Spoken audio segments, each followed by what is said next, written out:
రాజస్థాన్లో ఉండే జైసింగ్ ఇంకా సుమేర్ సింగ్ గురించి. జైసింగ్ సుమేర్ సింగ్ని తన మంచి మిత్రుడిగా భావించేవాడు. అందువల్ల అన్ని విషయాలు తనతో పంచుకునేవాడు. అలా మాటల్లో ఒకరోజు జైసింగ్ తన దగ్గర ఉన్న అత్యంత పురాతనమైన ఒక మూర్తి గురించి సుమేర్ సింగ్కి చెప్పాడు. దాని విలువ ఇప్పుడు కోట్లల్లో ఉంటుంది. ఇప్పుడు సుమేర్ సింగ్లో దుర్బుద్ధి పుట్టింది. ఆ మూర్తిని ఎలాగైనా దక్కించుకోవాలనుకున్నాడు. అలా ఒక రాత్రి అతను ఎవరికీ తెలియకుండా తన మొహాన్ని మూసుకుని తాడు సహాయంతో జైసింగ్ ఇంట్లోకి దూరాడు. అతను నిద్రపోతున్న జైసింగ్ మెడని నులమసాగాడు.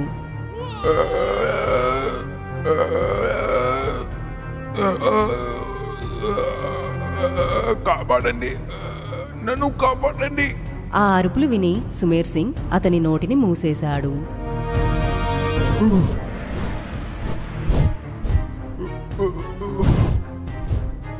ఈలోగా తన తండ్రి అరుపుల శబ్దం విని జైసింగ్ కూతురు అనిత అక్కడికి వచ్చింది.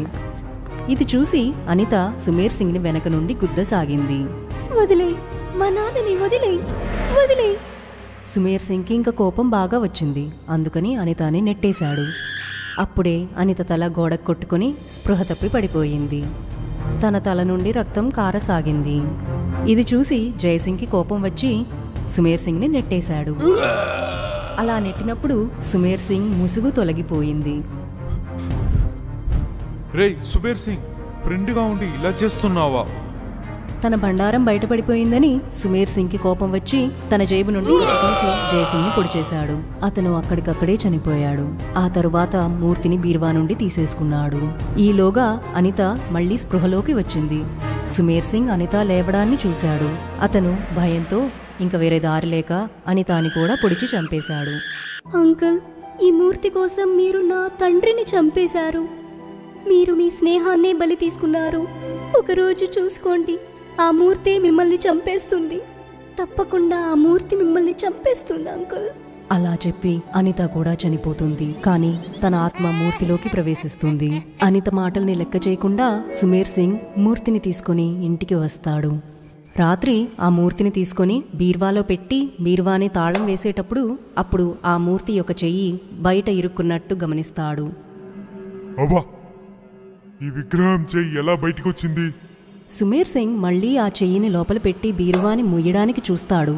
కానీ ఆ మూర్తి చెయ్యి మళ్లీ బయటికి వస్తుంది. అబ్బా, ఇక్కడ ఏం జరుగుతుంది? ఈ విగ్రహం చెయ్యి ఎందుకు బయటికి వస్తానే ఉంది? అప్పుడే ఆ మూర్తి నుండి రక్తపు ధారలు కారుతూ ఉంటాయి. అది ఏడవసాగుతుంది.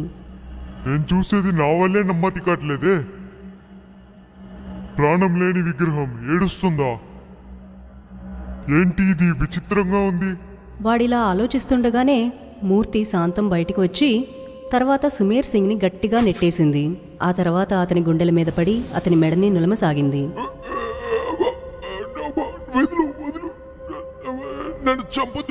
మూర్తి పట్టు ఇంకా బాగా బిగిస్తూనే ఉంది. అతను తన ప్రాణాల కోసం తపిస్తుండగా అతని చూపు ఎదురుగా ఉన్న పెట్రోల్ డబ్బా మీద పడుతుంది. అతను ఎలాగోలా మూర్తి పట్టు నుండి బయటికి వచ్చి మూర్తి మీద పెట్రోల్ చల్లుతాడు. తర్వాత జేబు నుండి అగ్గిపెట్టి తీసి ఆ మూర్తిని కాల్చసాగుతాడు. నన్ను చంపడానికి అట్లాగా చేసావు, పో, బూడిదగా పో. సుమేర్ సింగ్ ఆ మూర్తి నుండి తప్పించుకున్నాననుకున్నాడు. కానీ ఆ కాలుతున్న మూర్తి ఎగురుకుంటూ అతని పడేసి వాడి గుండెలపైన నుంచుంటుంది. సుమేర్ సింగ్ శరీరం కూడా కాలుతూ ఉంటుంది. వాడు నొప్పితో బాధపడుతూ ఉన్నాడు. వాడెలాగో కష్టపడి ఆ మూర్తి నుండి తప్పించుకొని బాత్రూంకి వెళ్ళి షవర్ కింద నుంచున్నాడు.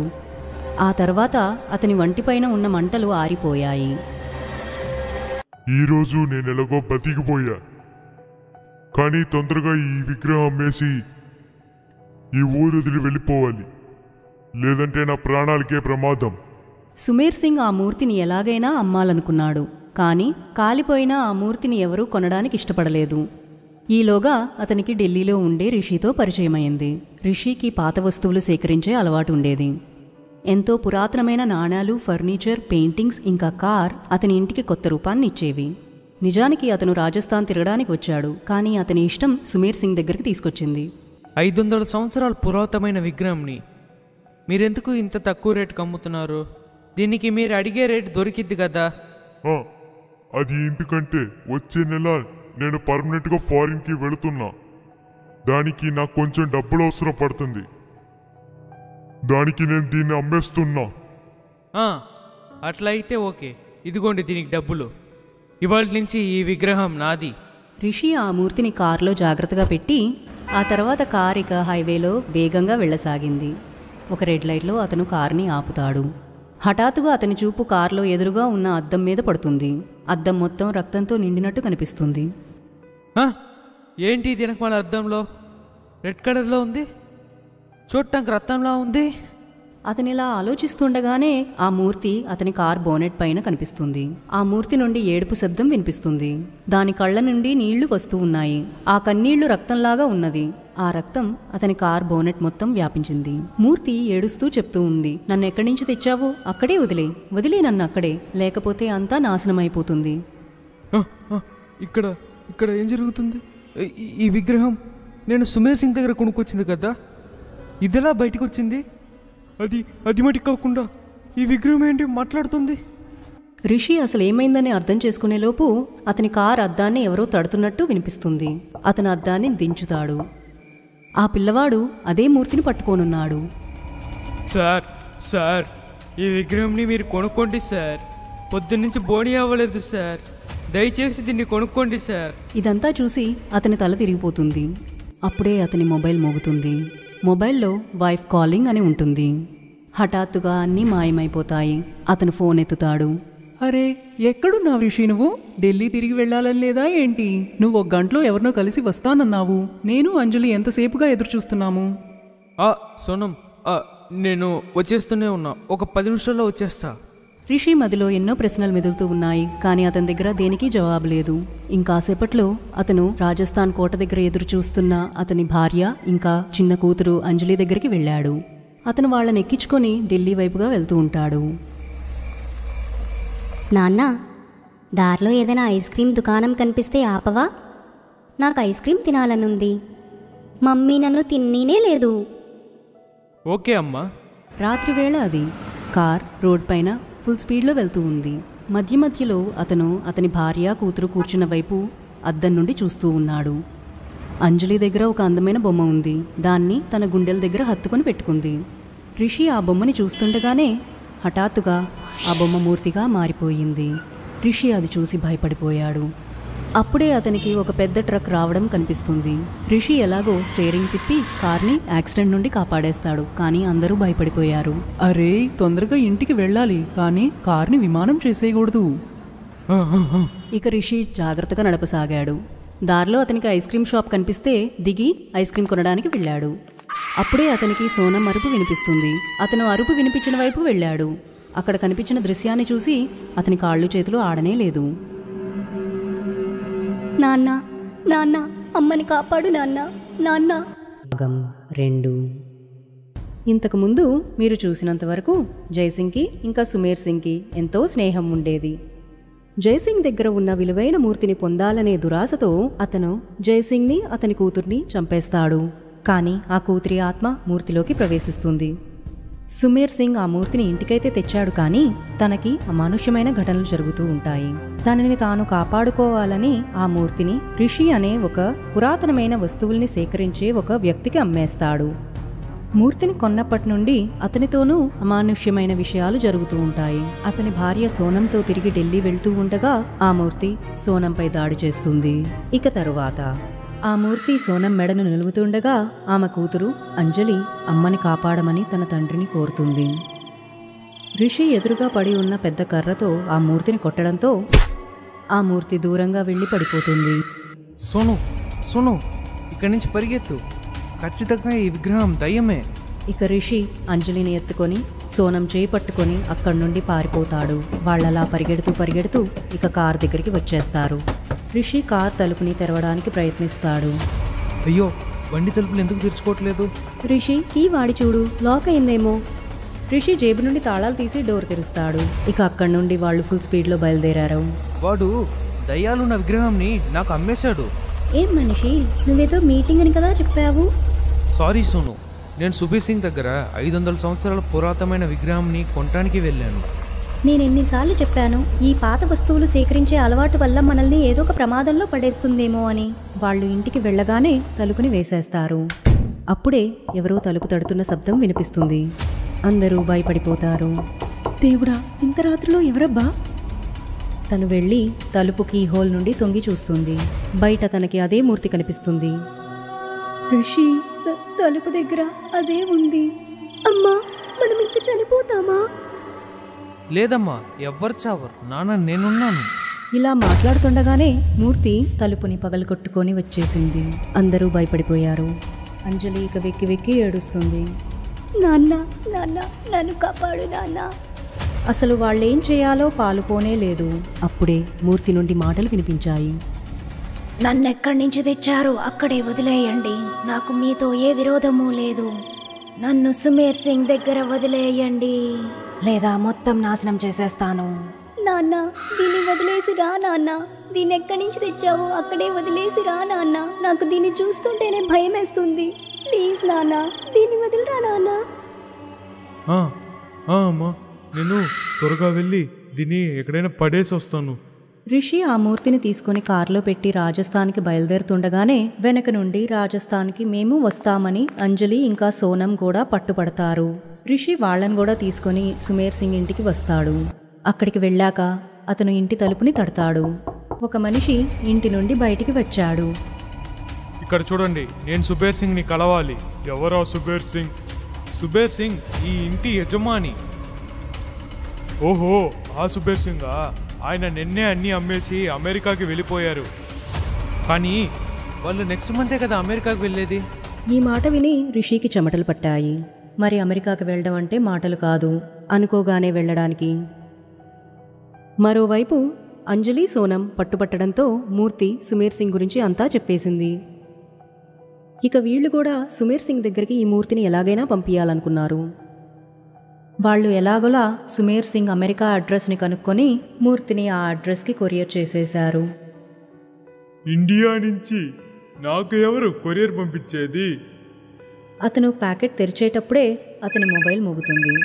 ప్యాకెట్ని పక్కన పెట్టి ఫోన్లో మాట్లాడుతూ ఉంటాడు. థ్యాంక్ యూ అండి, థ్యాంక్ యూ. సాయంత్రం మిమ్మల్ని కలుస్తాను. అవును అవును, ఓకే ఓకే, అన్నీ తయారుగానే ఉన్నాయి. సుబేర్ సింగ్ బర్త్డే కదా, అలా ఇలా ఉండదు. సుమేర్ సింగ్ మాటల్లో ఎంత మునిగిపోయాడంటే కొరియర్లో వచ్చిన ప్యాకెట్ గురించే మర్చిపోయాడు. అతని నౌకర్ చూపు ఆ ప్యాకెట్ మీద పడినప్పుడు అది తన యజమానికి వచ్చిన బర్త్డే గిఫ్ట్ అని అనుకొని జాగ్రత్తగా అతని గదిలో పెడతాడు. అప్పుడే ఆ ప్యాకెట్ నుండి వింతైన చప్పుళ్ళు వినిపించాయి. ఏంటి ప్యాకెట్లో ఏదో సౌండ్ వస్తూనే ఉంది. తెరిచి చూద్దాం. నౌకర్ ఆ ప్యాకెట్ తెరుస్తాడు. దాని నుండి మూర్తి బయటికి వస్తుంది. ఎంత భయంకరంగా ఉంది ఈ విగ్రహం. బర్త్డేకి ఇలాంటివన్నీ గిఫ్ట్ ఇస్తారా? అతను ఇలా ఆలోచిస్తూ ఉండేటప్పుడే మూర్తి ఏడుస్తుంది. కళ్ళ నుండి రక్తపు కన్నీళ్లు కారుతూ ఉన్నాయి. అయ్యో దేవుడా, ఏంటిది? ఈ విగ్రహం ఏడుస్తూనే ఉంది, అది కూడా రక్తపు కన్నీరుతో. బాస్, అయ్యో బాస్, నన్ను కాపాడండి బాస్. అతని అరుపులు సుమేర్ సింగ్కి కూడా వినిపిస్తాయి. అరే ఏమైంది? ఎందుకిలా అరిసావు? ఎందుకిలా వణుకుతున్నావు? బాస్ బాస్, ఆ గిఫ్ట్లో ఏంటి? విషయమంతా చెప్పేలోగా నౌకర్ స్పృహ తప్పిపోతాడు. సుమేర్ సింగ్ డాక్టర్కి ఫోన్ చేయబోతున్నప్పుడే అతని గది నుండి ఎవరో పాడుతున్న శబ్దం వినిపిస్తుంది. అతను పరుగున తన గదిలోకి వెళ్తాడు. అక్కడ ఎవరో happy birthday to you, happy birthday to you అని పాడుతున్నట్టు వినిపిస్తుంది. ఎవరు ఎవరు?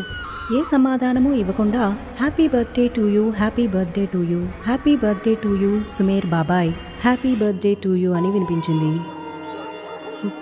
సుమీరా, ఎవరది? ఎవరది? చెప్పండి, ఎవరది?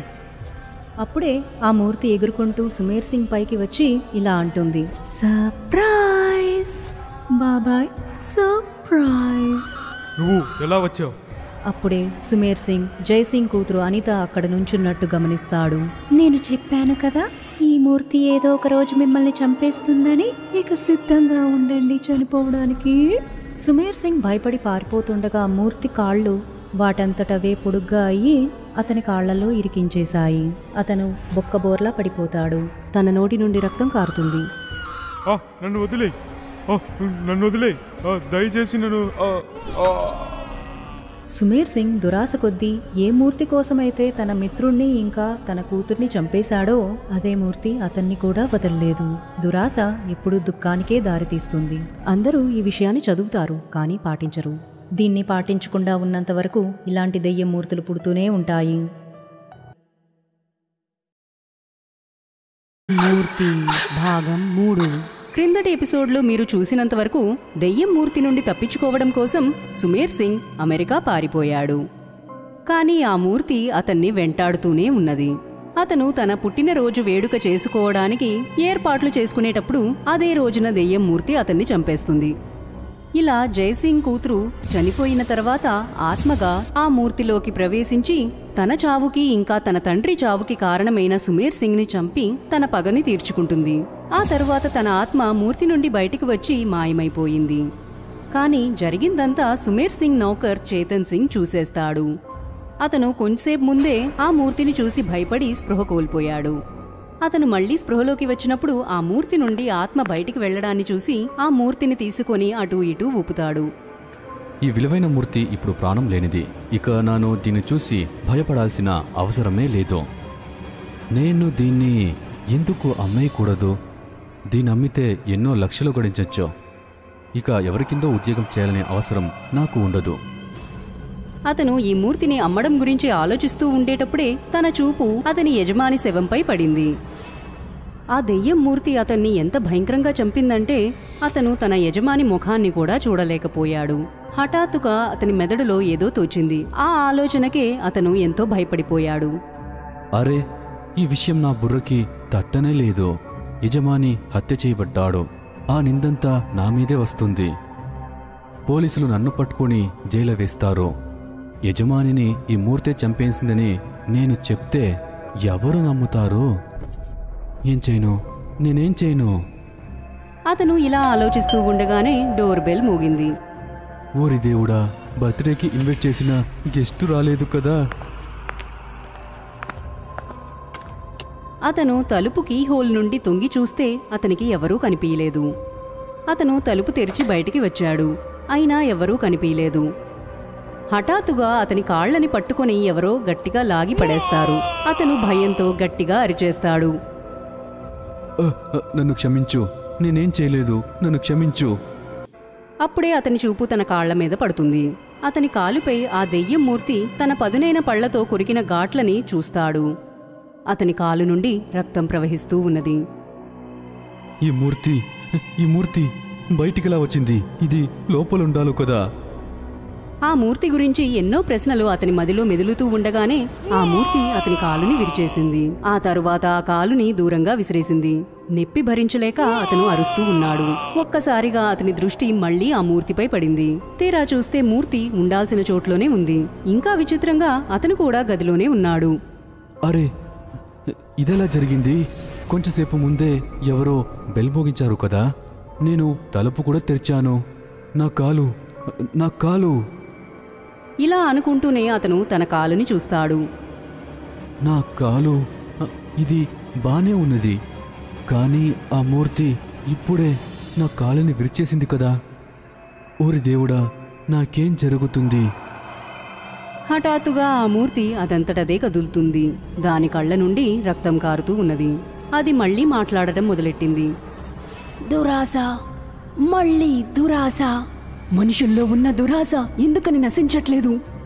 చేతన్, నన్ను పొందాలని నీ దురాశని వదులుకో, లేదంటే నీ పరిస్థితి కూడా నీ యజమాని సుమేర్ సింగ్లా అయిపోతుంది. చేతన్ ఆ మూర్తి చెప్పే మాటల్ని వింటూ ఉండగానే డోర్ బెల్ మళ్లీ మోగింది. ఈసారి అతను ఇంకా భయపడిపోయాడు. అయినా భయపడుతూనే తలుపుని తెరిచాడు. ఇంటి బయట సుమేర్ సింగ్ బెస్ట్ ఫ్రెండ్ దిలావర్ ఉన్నాడు.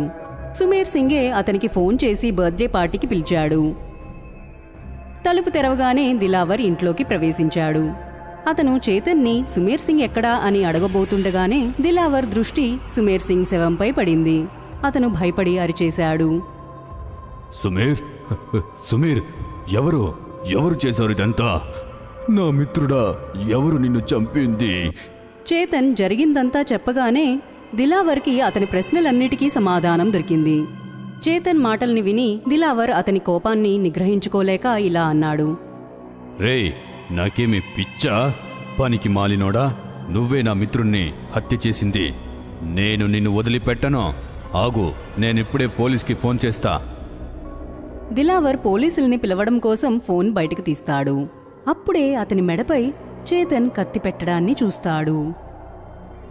పోలీసులకి ఫోన్ చేశారంటే మరుక్షణమే మీ తలని నరికి పడేస్తా. ఇవ్వండి మీ ఫోన్ని. అయితే నేననుకున్నట్టే అన్నీ జరిగాయా? నువ్వే నా మిత్రుణ్ణి చంపేశావా? మీరు ఏమనుకుంటారో అనుకోండి, కానీ మిమ్మల్ని పోలీసులకి ఫోన్ చేయనివ్వను. ఎందుకంటే పోలీసులు కూడా నేనే ఆయనని చంపాననుకుంటారు. చేతన్ కత్తితో బెదిరించి దిలావర్ నుండి ఫోన్ లాగేసుకుంటాడు. ఆ తర్వాత జరిగిందంతా మళ్ళీ అతనికి చెప్పాడు. దిలావర్కి అతను చెప్పేదానిపై నమ్మకం లేకపోయినా మళ్ళీ విన్నాడు. జరిగిందంతా రెండోసారి వినేటప్పటికీ దిలావర్కి కొంచెం నమ్మకం ఏర్పడింది. ఇప్పటిదాకా ఆ మూర్తిని సరిగ్గా చూసింది లేదు. కానీ ఆ మూర్తిని అతని చేతుల్లోకి తీసుకున్నప్పుడు అతని కళ్ళు చెదిరిపోయాయి. Oh my God! ఇలాంటి మూర్తిని ఇప్పటి వరకు నేను చూడనే లేదు. దేని కళ్ళల్లో ఏముందో తెలియట్లేదు. ఈ మూర్తి నాతో ఏదో చెప్పాలనుకుంటున్నట్టు అనిపిస్తుంది.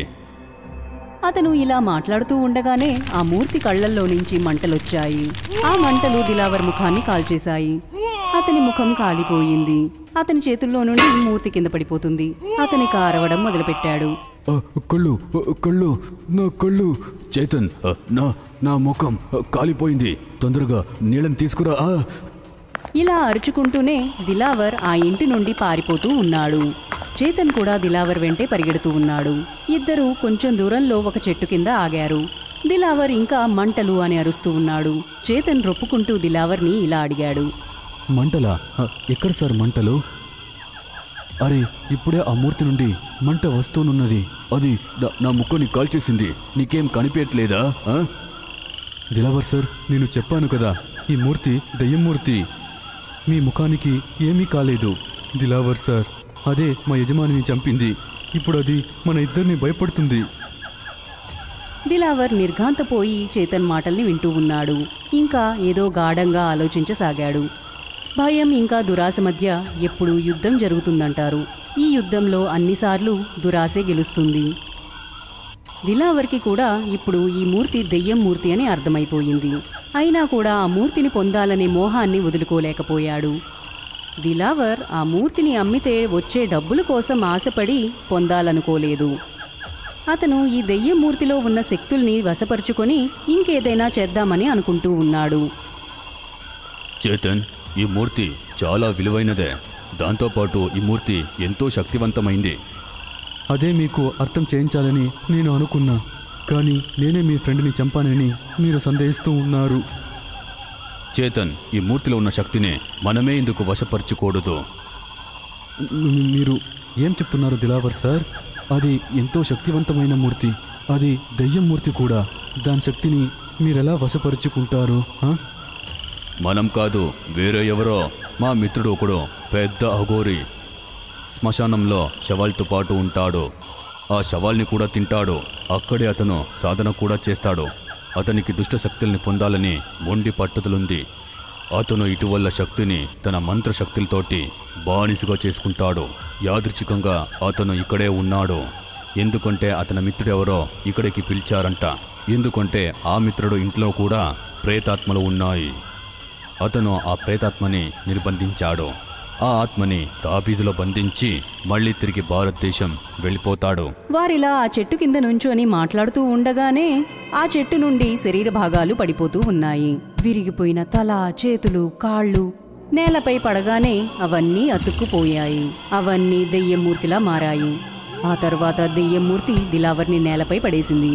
మరుక్షణమే ఆ దెయ్యమూర్తి చేతుల్లో ఒక కత్తి వచ్చేసింది. తప్పించుకోలేవు, నువ్వు తప్పించుకోలేవు. నన్నే నిర్బంధించాలనుకుంటావా? తప్పించుకోలేవు నువ్వు. ఇంతకు ముందు ఎపిసోడ్లో సుమేర్ సింగ్ చనిపోయిన తర్వాత అతని నౌకర్ చేతన్ సింగ్ని కూడా ఆ దెయ్యం మూర్తిని పొందాలనే దురాశ కలుగుతుంది. కానీ తను ఇలా ఆశపడగానే తనతో ఎంతో విచిత్రమైన ఘటనలు సంభవిస్తూ ఉంటాయి. ఈలోపు సుమేర్ సింగ్ ఫ్రెండ్ దిలావర్ సుమేర్ సింగ్ ఇంటికి వస్తాడు. అక్కడ తన ఫ్రెండ్ శవాన్ని చూసి చేతన్ సింగ్ పై డౌట్ పడతాడు. అప్పుడు చేతన్ దెయ్యం మూర్తి గురించి దిలావర్కి చెప్తాడు. మొదట అతనికి నమ్మకం కలగలేదు, కానీ కాసేపటికి తనకి కూడా దెయ్యం మూర్తిపై నమ్మకం కలుగుతుంది. ఇదే సమయంలో దిలావర్ కూడా ఆ మూర్తిని పొందాలనుకున్నాడు. కానీ ఆ విలువైన మూర్తిని డబ్బుల కోసం అమ్మడానికి కాకుండా ఆ మూర్తిని తన వశం చేసుకోవాలనుకున్నాడు. ఆ మూర్తిని తన అఘోరీ ఫ్రెండ్ ద్వారా వశపరుచుకోవాలనే విషయాన్ని మాట్లాడుతూ ఉండగానే ఆ దెయ్యం మూర్తి కత్తుల్ని తీసుకొని వారిద్దరినీ చంపడానికి అక్కడికి వస్తుంది. పారిపోండి సార్, పారిపోండి. మీ ప్రాణాల్ని కాపాడుకోండి, లేదంటే అది మనల్ని చంపేస్తుంది. వారిద్దరూ అలా పారిపోతూ ఉండగా దెయ్యమూర్తి తన పదునైన కత్తితో నేలపై వృత్తాకారాన్ని చేస్తుంది. తను ఆ వృత్తాకారాన్ని చూసి గట్టిగా నవ్వుతూ ఉంటుంది. పారిపోవాలనుకుంటున్నారా? నా నుండే పారిపోవాలనుకుంటున్నావా? నేను మృత్యువు నుండి ఎవరూ పారిపోలేరు. ఆ తర్వాత ఆ వృత్తాకారంలోకి తన కత్తిని బలంగా విసురుతుంది. దాన్ని అక్కడే గుచ్చేస్తుంది. ఆ వెంటనే అక్కడ గట్టిగా గాలి వీస్తూ ఉంటుంది. ఆ గాలి ఎంత వేగంగా ఉందంటే చేతన్ ఇంకా దిలావర్ ఒక్క అడుగు కూడా ముందుకు వేయలేకపోయారు. విచిత్రంగా వాళ్ళు వెనక్కి వెళ్తూ ఉన్నారు. అది ఎలా ఉన్నదంటే వారిని ఎవరో వెనక నుండి లాగుతున్నట్టుగా. కొద్ది క్షణాలకి వాళ్ళిద్దరూ అదే చెట్టు కింద నిలబడి ఉన్నారు. చేతన్, మనం మళ్ళీ ఇక్కడికే వచ్చేసాము. అప్పుడే దిలావర్ దృష్టి వృత్తాకారంపై పడింది. ఆ ఆకారం దెయ్యమూర్తి తన పదునైన కత్తితో గీసిన ఆకారమే. వారిద్దరూ ఆ వృత్తాకారంలో ఉన్నారు. చేతన్ అందులో నుండి బయటికి రావాలనుకున్నప్పుడు ఆ గీతల నుండి మంటలు వచ్చేశాయి. తను తన కాలుని వెనక్కి తీసుకున్నాడు. దిలావర్ కూడా ఇదే చేద్దామని ప్రయత్నించగా ఈసారి కూడా మంటలు వచ్చేశాయి. అప్పుడే ఆ మూర్తి వాళ్ళిద్దరినీ కోపంగా చూస్తూ ఇలా అంటుంది. దురాశ, దురాశ, దురాశ. ఈ దురాశ మిమ్మల్ని ఎక్కడికి తీసుకొచ్చిందో? మీకు ఈ దురాశకి ఫలితం చావే అని తెలిసినా కూడా మీరు చావు అనే ఊబిలోకి ఎందుకు పడాలనుకుంటున్నారు? మమ్మల్ని క్షమించు, పొరపాటు జరిగిపోయింది. నువ్వు మాకు వద్దు, వెళ్ళిపో. ఎక్కడికి వెళ్ళాలో అక్కడికి వెళ్ళిపో, కానీ మమ్మల్ని వదిలే. ఇలా చెప్తూ ఉండగానే తను వంగి ఆ కత్తిని తీసి ఆ మూర్తి వైపుగా గట్టిగా విసిరేశాడు. ఆ కత్తి మూర్తి గుండెల్లోకి గుచ్చుకుపోయింది. ఆ వెంటనే మూర్తిలో ఉన్న శక్తి అంతా తగ్గిపోయింది. నేలపై గీసి ఉన్న ఆ వృత్తాకారం ఒక్కసారిగా మాయమైపోయింది. దిలావర్ ఇంకా చేతన్ మళ్లీ పరిగెట్టడం మొదలుపెట్టారు. ఈలోగా దిలావర్ పరిగెడుతూ తన జేబులో ఉన్న మొబైల్ని తీసి తన అఘోరీ ఫ్రెండ్కి ఫోన్ చేయడానికి ప్రయత్నిస్తూ ఉంటాడు. కానీ ఆ కాల్ కలవలేదు. చేతన్, ఆ ఫ్రెండ్కి కాల్ చేస్తే కలవడం లేదురా, అవుట్ ఆఫ్ రేంజ్ అని చెప్తూ ఉన్నది. మనం అతని దగ్గరికి వీరినంత తొందరగా వెళ్ళిపోవాలి, లేదంటే ఈ మూర్తి మనల్ని చంపేస్తుంది. చేతన్ ఇంకా దిలావర్ వెనక్కి తిరిగి చూడకుండా పారిపోతూ ఉన్నారు. అక్కడ వాళ్లకి కొంతమంది పోలీసులు కనిపించారు. యాదృచ్ఛికంగా ఆ అమెరికన్ పోలీస్ ఇన్స్పెక్టర్ ఒక భారతీయుడే. వాళ్ళిద్దరూ ఇలా పారిపోవడాన్ని చూసి అతను ఆపాడు. హే, వై ఆర్ యు రన్నింగ్? మీరు పారిపోతున్నారు ఎందుకో? వాళ్ళిద్దరూ ఆ ఇన్స్పెక్టర్ అడిగిన దానికి ఏం సమాధానం ఇవ్వాలో తెలియలేదు. ఎందుకంటే ఆ దెయ్యం మూర్తి గురించి గనక అతనికి చెప్తే అతను వాళ్ల మాటల్ని ఏమాత్రం నమ్మడు. అందుకే వాళ్ళు మౌనంగా ఉండడమే మంచిదనుకున్నారు. వాళ్ళిద్దరూ ఇలా మౌనంగా ఉండడంతో ఇన్స్పెక్టర్కి కోపం వచ్చేసింది. వాళ్ళని ఇలా అడుగుతాడు.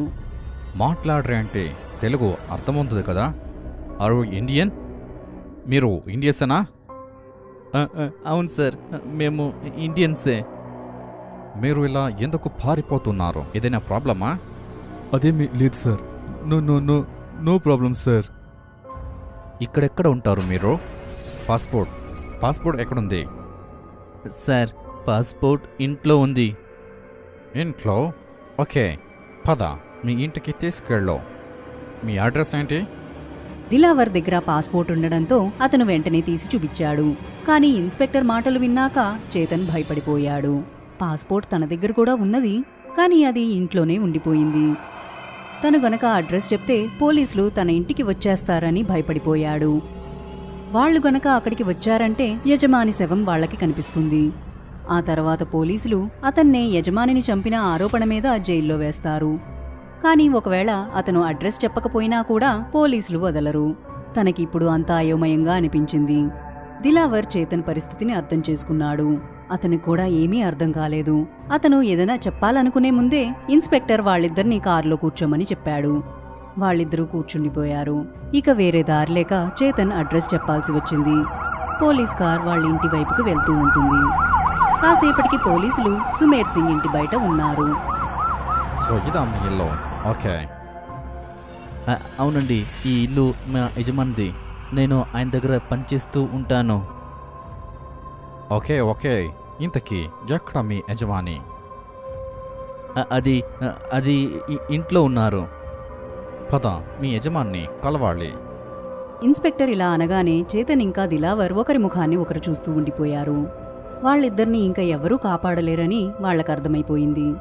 వాళ్ళిద్దరూ భయంతో పారిపోవడాన్ని పోలీసులు చూసినందువల్ల వాళ్ళిద్దరినీ ఖచ్చితంగా సుమేర్ సింగ్ ని చంపిన సందేహం మీద జైల్లో వేస్తారు. వాళ్ళిద్దరూ అక్కడి నుండి పారిపోవాలని చూశారు. కానీ అమెరికన్ పోలీసుల్ని మోసం చేయడం అసంభవం. అప్పుడే అక్కడ జరిగిన విచిత్రమైన ఘటనని చూసి ఒక్కసారిగా చేతన్ ఇంకా దిలావర్ దిమ్మ తిరిగిపోయింది. స్వయంగా సుమేర్ సింగే ఇంటి నుండి బయటకొచ్చాడు. సార్, మీరు... అరే సుమేర్ సింగ్, నువ్వా? ఏమైంది? మీరిద్దరూ అతన్ని చూసి ఎందుకు షాక్ అయ్యారు? అరే ఏమి లేదు సార్, అలాంటిది ఏమీ లేదు. నన్ను చూసి షాక్ అవ్వడమా? సుమేర్ సింగ్ మాటలు విన్నాక ఇన్స్పెక్టర్కి తృప్తి కలిగింది.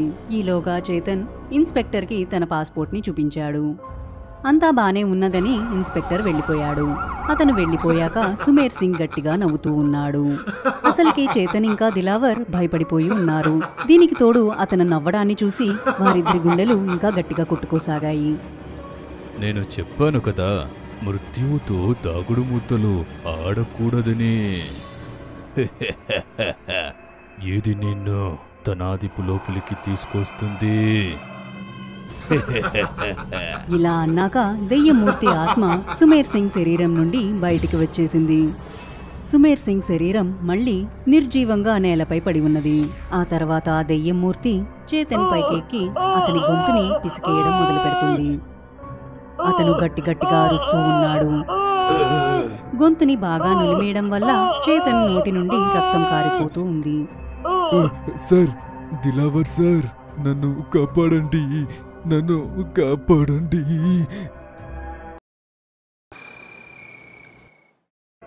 ఇంతకు ముందు ఎపిసోడ్లో మీరు చూసినంత వరకు దెయ్యమూర్తి సుమేర్ సింగ్ నౌకర్ చేతన్ సింగ్ ఇంకా అతని ఫ్రెండ్ దిలావర్ సింగ్ వెంటపడుతుంది. ఆ మూర్తి నుండి తప్పించుకునే క్రమంలో వాళ్లకి పోలీసులు ఎదురయ్యారు. ఆ పోలీసులు వాళ్లని అదే ఇంట్లో వదిలిపెట్టేశారు. దెయ్యమూర్తి ఆత్మ చనిపోయిన సుమేర్ సింగ్ శరీరంలోకి ప్రవేశించి పోలీసుల్ని కలుస్తుంది. పోలీసులు వెళ్లిపోయాక దెయ్యమూర్తి ఆత్మ సుమేర్ సింగ్ శరీరం నుండి బయటికి వచ్చి చేతన్ సింగ్ మెడని నులమడం మొదలుపెట్టింది. చేతన్ తనని కాపాడమని దిలావర్ సింగ్ ని వేడుకున్నాడు. ఇక తరువాత దిలావర్ సార్, దిలావర్ సార్, ఏదొకటి చెయ్యండి, లేదంటే ఇది నా ప్రాణాల్ని తీసేస్తుంది. నీ ఆయుష్ ఈ రోజుతో తీరిపోయింది చేతన్. నీ దురాశ నీ చావుని తొందరగా వచ్చేలాగా చేసేసింది. ఇక నువ్వు తప్పించుకోలేవు. ఇలా చెప్పాక దెయ్యమూర్తి తన నోటిని తెరిచి తన పదునైన పళ్లతో చేతన్ మెడని కొరికేసింది. అతను నెప్పితో అరుస్తూ ఉంటాడు. చేతన్ పరిస్థితిని చూసి దిలావర్ అక్కడే దగ్గరలో ఉన్న ఒక టేబుల్ని ఎత్తి దెయ్యమూర్తిని గట్టిగా కొట్టేశాడు. దెయ్యమూర్తి కోపంగా ఒక్కసారిగా అతన్ని చూస్తుంది. వీడి తర్వాత నీవంతే దిలావర్. నీ చావు కూడా కొద్ది క్షణాల దూరంలోనే ఉంది. అది కాచుకొని ఉంది. ఇలా చెప్తూనే దెయ్యమూర్తి మళ్లీ నోరుని తెరిచింది. దాని పెద్ద నాలుక బయటికొచ్చింది. ఆ నాలుక దిలావర్ని చుట్టేస్తుంది. ఇక దిలావర్ని పట్టుకుని దూరంగా ఇసిరేసింది. దిలావర్ దూరంగా పడిపోయాడు. ఆ వెంటనే దెయ్యమూర్తి నాలుక తిరిగి నోట్లోకెళ్ళిపోయింది. అది చేతన్ మెడని నులమడం మొదలు పెడుతుంది. మూర్తి యొక్క ఈ రూపాన్ని చూసి మూర్తితో ఇక తలపడడం కష్టమని దిలావర్కి అర్థమయ్యింది. ఇక తనని తాను కాపాడుకోవడం కోసం బేస్మెంట్ వైపు పారిపోయాడు. ఈ బేస్మెంట్ గురించి సుమేర్ సింగ్ ఇంకా దిలావర్ సింగ్కి మాత్రమే తెలుసు. తను అక్కడికెళ్లి దాక్కున్నాడు.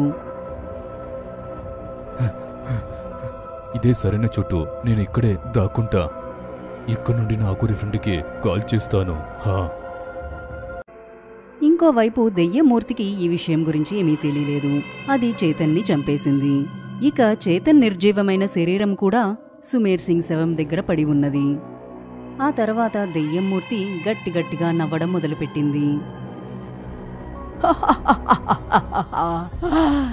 దురాశ, దురాశ, మళ్ళీ అదే దురాశ, దాని ఫలితం మళ్ళీ అదే చావు. దురాశ పరులంతా ఇలానే చచ్చిపోతారు. ఈలోపు దిలావర్ సింగ్ బేస్మెంట్ నుండి తన అఘోరీ ఫ్రెండ్కి ఫోన్ చేశాడు. ఈసారి కాల్ కలిసింది. హలో హలో హలో దిలావర్, విషయమేంటి? మీ గొంతుకేమైంది? నువ్వు భయపడుతూ మాట్లాడుతున్నావు. అన్నా, నా ఒక పెద్ద సమస్యలో ఇరికిపోయాను. నన్ను ఒక దెయ్యమూర్తి వెంటాడుతుంది. అది నా ఫ్రెండ్ ఇంకా అతని నౌకర్ని చంపేసింది. అది నన్ను కూడా చంపేస్తుంది. దిలావర్ తన అఘోరీ ఫ్రెండ్కి అంతా చెప్పిన తర్వాత అతన్ని తొందరగా రమ్మని చెప్తాడు. నేను నా అడ్రస్ని మెసేజ్ చేసేసాను. నువ్వు తొందరగా రా. కానీ నా ఎలా రాగలను? ఏమైంది? నువ్వు కూడా భయపడ్డావా? ప్లీజ్ నీ ఫ్రెండ్ని కాపాడు. అర్థం చేసుకోవడానికి ప్రయత్నించు. నా ఫ్లైట్ కొంచెంసేపులో టేకాఫ్ అవుతుంది. ఇప్పుడు నేనెలా రాగలను? నాకేం తెలీదురా, నువ్వు కాపాడు అంతే. ఇలా చెప్పి దిలావర్ ఫోన్ కాల్ కట్ చేశాడు. అఘోరీ హలో హలో అంటూ ఉండిపోయాడు. దిలావర్కి మళ్లీ ఫోన్ చేద్దామని చూస్తే ఫోన్ కలవనే లేదు. ఇక అతనికి దిలావర్ గురించి దిగులేసింది. ఎందుకంటే దిలావర్ అతనికి బెస్ట్ ఫ్రెండ్. అతను వెంటనే ఛాతీ ఎడం వైపు పట్టుకొని గట్టిగట్టిగా అరుస్తూ ఒక నాటకం ఆడాడు. ఆ వెంటనే ప్లేన్లోనే పడిపోయాడు. ఎయిర్ హోస్టెస్ పరుగున అక్కడికి వచ్చింది. నా జాతిలో బాగా నొప్పిగా ఉంది. ప్లీజ్ మీరు డాక్టర్ గాని అంబులెన్స్ గాని కాల్ చేయండి. ఆ వెంటనే స్పృహ తప్పిపోయినట్టుగా నాటకం ఆడాడు. అందరూ అతనికి హార్ట్అటాక్ వచ్చింది అని అనుకున్నారు. వెంటనే అంబులెన్స్ని పిలిచారు. వార్డ్ బాయ్ అతన్ని స్ట్రెచర్లో పడుకోపెట్టి అంబులెన్స్ని ఎక్కించాడు. కాసేపటికి అంబులెన్స్ వేగంగా హాస్పిటల్ వైపుకు వెళ్తూ ఉన్నది. అఘోరీ అనుకున్నది సాధించేశాడు. అంబులెన్స్ హాస్పిటల్కి వెళ్లడం కోసం అడవి దారి గుండా వెళ్తూ ఉన్నది. అతను కళ్ళు తెరిచి ఎంతో బాధగా ఇలా అన్నాడు. నీళ్ళు నీళ్ళు నీళ్ళు. అంబులెన్స్లో 2 వార్డ్ బాయ్స్ ఉన్నారు. వాళ్లు అతనికి నీళ్లని తాగించారు. నీళ్లు తాగిన వెంటనే అతను చిటికిన వేలు చూపించి బాత్రూం వెళ్లాలని సైగ చేశాడు. డ్రైవర్ అంబులెన్స్ని ఆపేశాడు. వార్డ్ బాయ్స్ అతన్ని జాగ్రత్తగా కిందకి దించుతూ ఉండగా అతను జేబు నుండి ఒక నిమ్మకాయని తీసి దాన్ని ఆకాశంలోకి విసిరి ఏదో మంత్రాలు చదవడం మొదలుపెట్టాడు. ఓం ఓం ఓం నాం ఓం ఓం. ఇక్కడ ఉన్న ఎవరే కాని వెంటనే రండి. ఇక్కడ జరిగేదాన్ని వార్డ్ బాయ్స్ ఇంకా అంబులెన్స్ డ్రైవర్ అర్థం చేసుకునే లోపే అక్కడ గట్టిగా గాలులు వీస్తూ ఉన్నాయి. అక్కడ ఒకేసారి ఎంతో మంది ఏడుస్తున్న గొంతులు వినపడ్డాయి. ఆ ఏడుపులు ఆగంగానే ఒకేసారి ఎంతో మంది నవ్వుతున్న శబ్దాలు వినిపించాయి. ఆ శబ్దాలు ఆగిపోగానే అంబులెన్స్ దానంతట అదే స్టార్ట్ అవ్వడాన్ని వాళ్లు చూశారు. స్టార్ట్ అవ్వడమే కాక అది వాళ్ల వెంట పడింది. అరే, ఈ అంబులెన్స్ మన వెంటే పడుతుంది ఏంటి? రన్ రన్ పరిగెట్టండి. వాళ్ళు ముగ్గురు అక్కడి నుండి పారిపోయారు. ఈ దృశ్యాన్నంతా అఘోరీ ప్రశాంతంగా చూస్తూ ఉన్నాడు. కొంతసేపు అయ్యాక అతను మళ్లీ మంత్రాలు చదవడం మొదలుపెట్టాడు.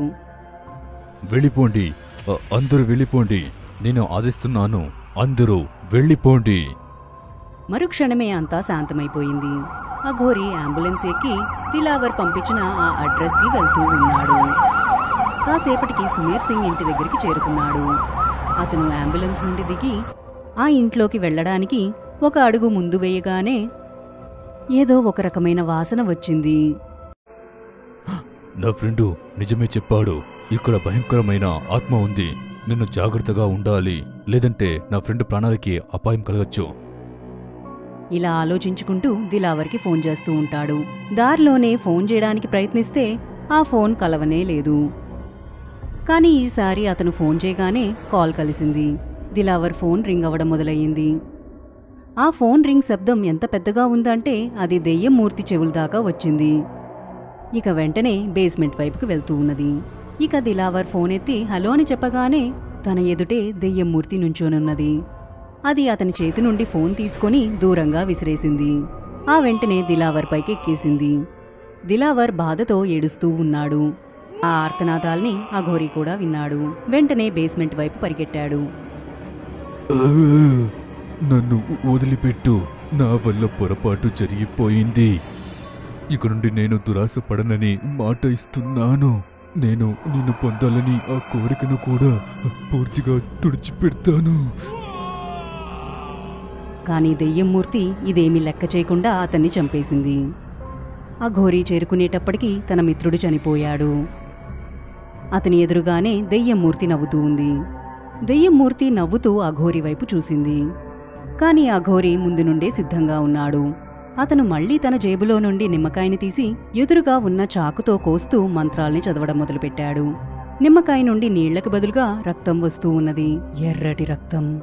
ఆ రక్తం బొట్లు కింద పడుతూ ఉన్నప్పుడు దెయ్యం మూర్తి బాధతో విలవలలాడిపోయింది. వదిలే నన్ను, లేదంటే నువ్వు కూడా చస్తావు. ఇలా చెప్పి మూర్తి అతనిపై దాడి చేసేసింది. అతని చేతిలో ఉన్న నిమ్మకాయ దూరంగా పడిపోయింది. అఘోరి అక్కడ పడి ఉన్న చాకు దగ్గరికి వెళ్లేలోపే మూర్తి ఆ చాకుని తీసి అఘోరి పొట్టలోకి పొడిచేసింది. కాసేపు బాధతో తపిస్తూ చనిపోయాడు. ఇప్పుడు ఆ ఇంట్లో 4 శవాలు పడి ఉన్నాయి. ఆ శవాల మధ్యలో నుండి దెయ్యం మూర్తి నవ్వుతూ ఉన్నది.